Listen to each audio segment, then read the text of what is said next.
How to fix keeps restarting in Samsung Galaxy S26 Ultra. First of all, turn off auto restart. Open settings, scroll down, click on device care, scroll down, click on auto optimization, click on auto restart. And if you want to turn off auto restart, then turn off these buttons.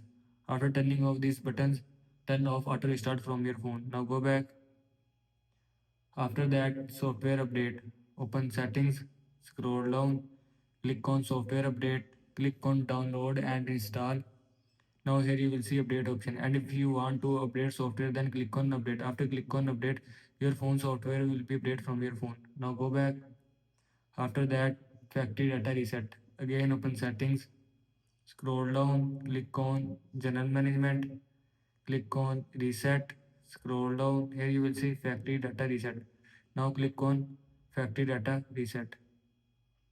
Scroll down, click on reset. After click on reset, your mobile data, picture, video, document, file will be erased, delete or remove or reset from your phone. This is how you can fix keeps restarting in Samsung Galaxy S26 Ultra.